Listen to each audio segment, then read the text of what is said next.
मुझे दारूबाज डॉक्टर बोल रहे थे और कह रहे थे कि पैसा लेते हैं मरीजों से और गलत आरोप लगा रहे थे कि सरकारी अस्पताल के डॉक्टर गायब रहते हैं और वहाँ उनके दलाल बैठे रहते हैं जो ये बताते हैं कि डॉक्टर साहब किस नर्सिंग होम में होंगे।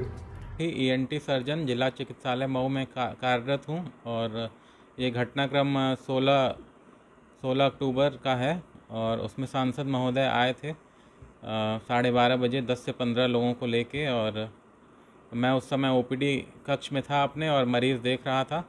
उस समय सांसद महोदय जी आए हैं और उनके साथ में भी कई सारे लोग आए हैं और उनके साथ वाले जो लोग थे काफ़ी अभद्र टिप्पणियां कर रहे थे। मुझे दारूबाज डॉक्टर बोल रहे थे और कह रहे थे कि पैसा लेते हैं मरीजों से और गलत आरोप लगा रहे थे, जैसा कि कुछ भी नहीं है। मैं नियम से अपनी ड्यूटी करता हूं और समय से बैठता हूं। और वो ये भी कह रहे थे कि मैं मानसिक रूप से अस्वस्थ हूं, जो कि बहुत गंभीर आरोप है किसी डॉक्टर के ऊपर। ऐसा उन्हें नहीं कहना चाहिए था और इससे मेरे आत्मसम्मान को भी बहुत ठेस पहुंची है, क्योंकि कोई भी डॉक्टर सम्मान के लिए ही काम करता है और एक तरह से कहा जाए तो सम्मान ही आदमी का सब कुछ होता है। और इसकी सूचना हमने SHO साहब को दी है सराय लखनसी के, और उसमें एक FIR भी दर्ज हुई है नेताजी के ऊपर। और फिर आगे का जो भी है, अब CMS साहब को भी हमने जो उन्होंने नोटिस दिया था उसका लिख के दे दिया है जवाब, और यही सारा घटनाक्रम है जी। मेरे घोषी के मालिकों, जैसा कि आपको पता होगा, लगातार आप मेरे से शिकायत करते रहे कि सरकारी अस्पताल के डॉक्टर गायब रहते हैं और वहाँ उनके दलाल बैठे रहते हैं जो ये बताते हैं कि डॉक्टर साहब किस नर्सिंग होम में होंगे। दवाइयाँ बाहर लिखी जाती है, वहाँ के डॉक्टर मरीजों के साथ बदतमीजी करते हैं, सुविधाओं का अभाव है। आपने ऐतिहासिक रूप से जीत दिया। आपके आदेश को मानते हुए मैं जिला अस्पताल गया, मुख्य चिकित्सक अधीक्षक के साथ मैं पूरे अस्पताल का दौरा किया। तमाम खामियां पाई गई। आपकी बातें सच साबित हुई। कई चैम्बर में डॉक्टर नहीं थे, वो दलाल बैठे हुए थे, जिसको मुख्य चिकित्सा अधीक्षक ने स्वयं नोट किया। कहीं मरीज जमीन पर पड़ा हुआ था। आप सब गवाह हैं उसके, मीडिया के साथी थे, अधिकारी थे, डॉक्टर थे, कहीं कोई। मैं एक पढ़ा लिखा सांसद हूं, उसी के हिसाब से मैं खाली नोट कराता गया। उस आखिरी कमरे में जब हम पहुंचे तो देखे कि बाहर मरीज परेशान है, कुछ महिलाएं रो रही हैं, चिल्ला रही हैं। मैंने पूछा तो एक महिला ने बोला, गरीब महिला ने, कि 11 बजे डॉक्टर साहब आए और डांट रहे हैं। भीतर हम गए, तमाम मरीज और पत्रकार नाराज थे। मुझे लगा कि मन आक्रोश में कहीं बाहर न चला जाए। मैं सबको मना किया। मैं बोला मैं बात कर रहा हूं, मैं डॉक्टर से सिर्फ इतना ही कहना चाहता था कि हम पढ़े लिखे लोग हैं, मारपीट नहीं करते हैं। किसी ने कहा कि 11 बजे आते हैं, 12:30 बजे चले जाते हैं, फिर घर पे बुलाते हैं। किसी ने कहा कि बदतमीजी करते हैं, किसी ने कहा कि हेलमेट चलाकर मारते हैं, किसी ने कहा कूटते हैं। तो मुझे लगा कि माहौल खराब हो रहा है। मैं डॉक्टर को समझाऊं कि पढ़े लिखे डॉक्टर मारपीट नहीं करते। वो हमसे बदतमीजी करने लगे, बहरहाल बदतमीजी करने लगे। मैं समझ गया कि जो इनके खिलाफ शिकायतें आती रही और तमाम FIR इनके ऊपर दर्ज है वो सही है।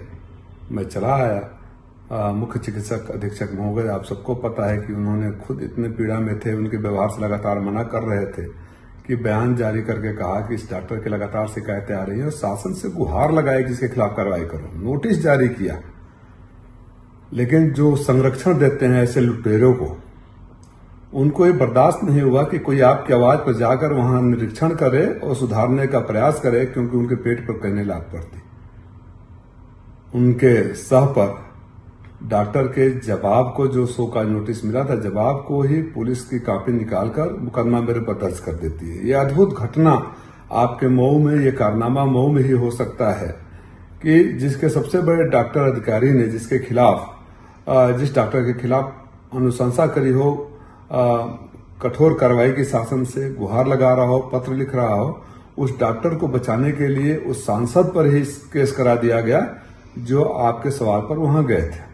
मैं सिर्फ आपसे ये कहना चाहता हूं कि आपने जो सबसे बड़ा ऐतिहासिक आशीर्वाद दिया, वो मेरे लिए सबसे बड़ा हौसला है। बेदाग हूं, ये चाहे कितना कर ले, न मैं आपको लूटने दूंगा न दबने दूंगा। जो हमारे गरीब मरीजों को लूटेगा उनकी डॉक्टरी नहीं चलेगी, चाहे कितने भी मुकदमे करा लो। जो दवाई बाहर से लिखने के लिए बोलेगा, जो डॉक्टर घर पे बुला के इलाज करेगा, जो मरीजों से बदतमीजी करेगा, उसके खिलाफ हम घेराव करेंगे, कार्रवाई करेंगे और सदन तक आवाज उठाऊंगा। इस मुद्दे को कोई सोच रहा हो कि राजीव राय को डरा दिए, आपका ये बेटा, आपका भाई डरने वाला नहीं है। माननीय मुख्यमंत्री जी, आप स्वयं संज्ञान लीजिए, पता नहीं आपकी जानकारी में है कि नहीं है, कि आप जो दावे करते हैं, आपका सांसद जब जाता है और वो सही पाता है जो जनता शिकायतें करती है, अगर आपके संरक्षण में या आपकी जानकारी में, माननीय उप मुख्यमंत्री जी ने, जो स्वास्थ्य मंत्री भी है, तो 1 साल पहले वादा किया था कि कठोर कार्रवाई होगी। तो जो उप मुख्यमंत्री ने वादा किया, जो मुख्य चिकित्सा अधीक्षक गुहार लगा रहे हैं, लेटर लिख रहे हैं, अगर उस पर कार्रवाई नहीं हुई तो आपकी आवाज उठाने वाले पर जो कार्रवाई करता है उसके खिलाफ तो जनता सड़क पर उतरेगी। और जिन लोगों ने भी ऐसे संरक्षण दिया है उनको तो जनता के नजरों में आज कहां खड़े होंगे, वो स्वयं सोचे। मऊ की एक और बड़ी खासियत रही है, मऊ में हम लोग किसी भी पार्टी के हो राजनीतिक मुद्दे पर विरोध करते हैं, राजनीतिक बातें करते हैं, कभी व्यक्तिगत रूप से एक दूसरे के खिलाफ इतना निचले स्तर पर नहीं जाते हैं। जो चंद सालों में मऊ का माहौल बदला है, मैं इसको लेकर भी दुखी हूं और सौभाग्यशाली है मऊ के अभी भी बहुत सारे नेता अपनी परंपरा को कायम रखे हुए हैं। मैं उम्मीद करूंगा कि उस परंपरा को बनी रहे, क्योंकि ये ऐसे अधिकारी डॉक्टर किसी के नहीं होते हैं। जो आज खुश हो रहे होंगे कि राजीव राय के साथ बदतमीजी किया, उनको याद रखना चाहिए कि इस डॉक्टर ने सैकड़ों मरीजों के साथ बदतमीजी किया है, कई आपराधिक केस है, भारतीय जनता पार्टी के नेताओं के साथ बदतमीजी किया है, और तो पत्रकारों को हेलमेट चला के मारा है, मोबाइल छीन लिया है। ऐसे छिनैती, डकैती और मारपीट करने वाले डॉक्टर, जिसके ऊपर कई आपराधिक मुकदमे दर्ज हैं, उसको बचाने के प्रयास करने वाले कितने बड़े महापुरुष होंगे, ये मैं घोषी के मालिकों के ऊपर छोड़ता हूं। हौसला रखिए, मैं आपके साथ हूं। आज जहां भी आपका अपमान होगा, शोषण होगा, दबाया जाएगा, लूटा जाएगा, सांसद नहीं भाई और बेटा बनकर खड़ा रहूंगा। जय समाजवाद। सर, क्या है पूरा मामला? एक मुकदमा थाना सराय लखनसी जनपद मऊ के थाने पर जिला चिकित्सालय में नियुक्त डॉक्टर सौरभ त्रिपाठी द्वारा दर्ज कराया गया है। प्रथमतः जो तथ्य इसमें है वह है, इनके साथ कार्य सरकार की अवधि के दौरान जब डॉक्टर अपना ड्यूटी का निर्वहन कर रहे थे, उस दौरान माननीय सांसद एवं उनके साथ आए हुए 10 से 15 लोगों के द्वारा उनके कार्यों में बाधा डाला गया। उनके साथ अभद्र टिप्पणी एवं अभद्र भाषा का प्रयोग करना एवं उनके कार्य के दौरान जो है कि उनके साथ हमलावर होना इत्यादि जैसे तथ्य उल्लिखित हैं, जिनके आधार पर प्रथम सूचना रिपोर्ट दर्ज की गई। किसके खिलाफ दर्ज की गई? देखिए, इसमें माननीय सांसद एवं उनके साथ 10 से 15 जो है लोग जो थे, उनके साथ जो है क्या क्या धाराएं हैं? जैसे मैंने आपको बताया, इसमें धारा बीएनएस की 221, 132, 352, 351 2 इत्यादि लगे हैं। अभी क्या कार्रवाई चल रही है आगे? कार्रवाई इसकी प्रथम सूचना रिपोर्ट दर्ज होने के पश्चात इसको एक उप निरीक्षक के द्वारा जो है कि विवेचना की जाएगी और अग्रिम जैसी विधिक कार्रवाई होगी उसको संपादित की जाएगी।